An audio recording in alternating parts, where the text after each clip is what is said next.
থেকে আমাদের পুলিশ বাহিনী আনে মারা হয়। সাধারণ মানুষ আজকে দেখেন, খেটে খাওয়া মানুষ কার্পু দিয়ে রাখছে। বাংলাদেশে এমন কি হয়ে গেছে, কার্পু দিয়ে আর একটি যদি মায়ের সন্তান বুক খালি করা হয়, আমরাও তাদের বুক খালি করে দেব। আমরা যদি স্বাধীন দেশের নাগরিক হই, তাহলে আমার এত মায়ের বুক কেন খালি করে দেওয়া হলো? কেন ছাত্রছাত্রীদের? ফিরে দেখা জুলাই 2024, সরকার বিরোধী আন্দোলনে হিরো আলমের ভূমিকা।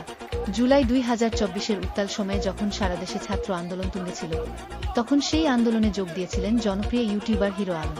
তার উপস্থিতি এবং সরকার বিরোধী অবস্থান আলোচনার জন্ম দিয়েছিল। জুলাই 2024 এর আন্দোলনের সময় হিরো আলমকে বিভিন্ন কর্মসূচিতে সক্রিয়ভাবে অংশ নিতে দেখা গেছে। তিনি সরাসরি সরকারের বিরুদ্ধে বিভিন্ন স্লোগান দেন এবং সামাজিক যোগাযোগ মাধ্যমে তার অনুসারীদের প্রতিবাদের পক্ষে জনমত তৈরিতে আহ্বান জানান।